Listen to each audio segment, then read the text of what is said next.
हम थोड़ा-सा ओवरव्यू जानना चाहते हैं, जो हमारे बच्चे पहली बार साथी हैं, जो पहली बार टेट देना चाहते हैं, से हमारे कवि हुए हैं, लेखक हुए हैं, उन हमारे हिंदी साहित्य का विकास होता है, कैसे-कैसे हमारी भाषाओं में परिवर्तन होता है, उन सब।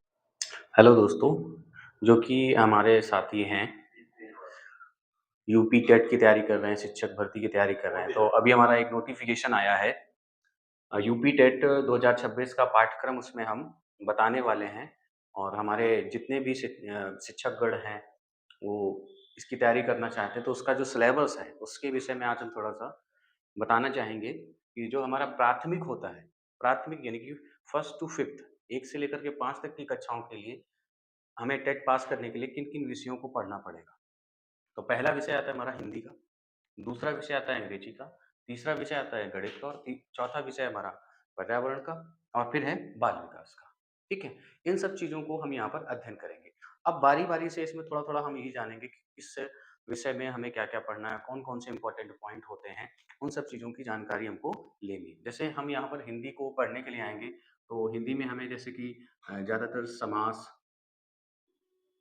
समास से क्वेश्चन आते हैं, संधि से क्वेश्चन आते हैं, ठीक है? और वर्णमाला, बहुत ही अच्छा टॉपिक होता है हमारा ये वर्णमाला, इससे हमारे बहुत से क्वेश्चन बनते हैं।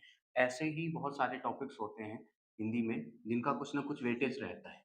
जो कुछ ज़्यादा वेटेज वाले जो हमारे चैप्टर्स हैं, वो कौन से हैं? समास हो गया, संधि हो गया और वर्णमाला हो गया।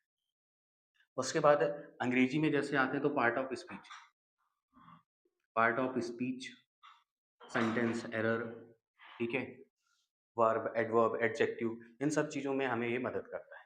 उसके बाद यहाँ पर एक्टिव एंड पैसिव ये चैप्टर होता है, इसे पढ़ना होता है और एक होता है चैप्टर नरेशन, इसे भी पढ़ना होता है, ठीक? ये जो कुछ इम्पोर्टेंट टॉपिक्स होते हैं, उनसे हमें पता चल जाता है कि यहाँ पर क्या करना है। गणित में जैसे कि नंबर सिस्टम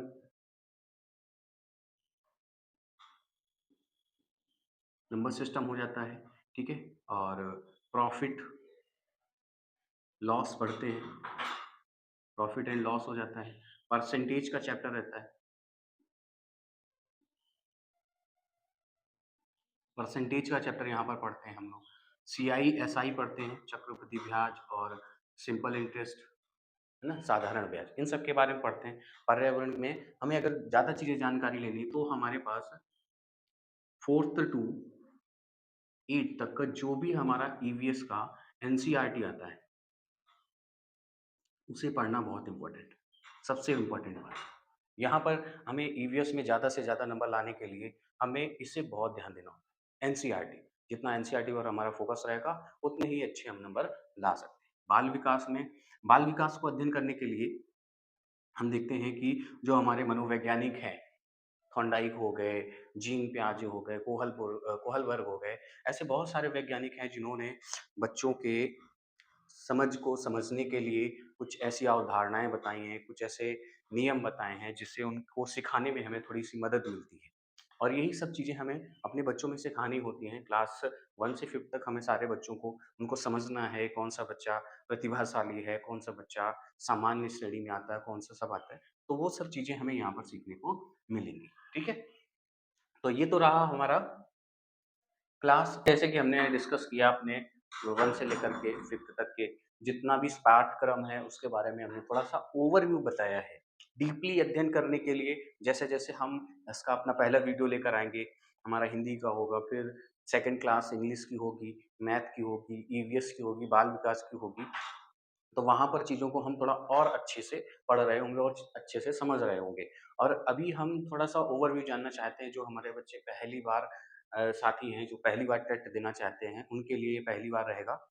तो जैसे यहाँ पर हिंदी का थोड़ा-सा स्टैंडर्ड बदल जाता है, यहाँ पर जैसे कि हमारे रस से रिलेटेड आ जाती हैं चीज़ें। बाकी जो हमारा सिलेबस रहता है, अलंकार हो जाता है, ठीक है? और थोड़ा-सा हमारा यहाँ पर हिंदी साहित्य साहित्य भी यहाँ पर ऐड होता है आकर के, कौन से लेखक ने कौन-सी रचना की थी, किस सन में की थी और इन सब चीज़ों को, हाँ। साहित्य में जैसे कि हमें बहुत सारी चीज़ें जानने को मिलती हैं, कौन से रचनाकार हुए हैं, कौन से हमारे कवि हुए हैं, लेखक हुए हैं, उन सब के बारे में कैसे हमारे हिंदी साहित्य का विकास होता है, कैसे-कैसे हमारे भाषाओं में परिवर्तन होता है, उन सब चीज़ों के बारे में थोड़ा स्टैंडर्ड कर दिया जाता है, हमें यहाँ पे अध्ययन करना होता है। इंग्लिश में जैसे कि हम यहाँ पर पढ़ते हैं आकर के प्राइमरी लेवल पर अपने प्राथमिक विद्यालय में पार्ट ऑफ स्पीच, यहाँ पे भी थोड़ा-सा हमें नरेशन देखने को मिल जाता है, पैराग्राफ अनसीन पैसेज के फॉर्म में आ जाते हैं। वहाँ पर हमें उनके क्वेश्चन आंसर देने को मिल जाते हैं। तो जैसा हमने यहाँ पढ़ते हैं थोड़ा-सा स्टैंडर्ड फॉर्म यहाँ पर स्टैंडर्ड फॉर्म आ जाता है, ठीक?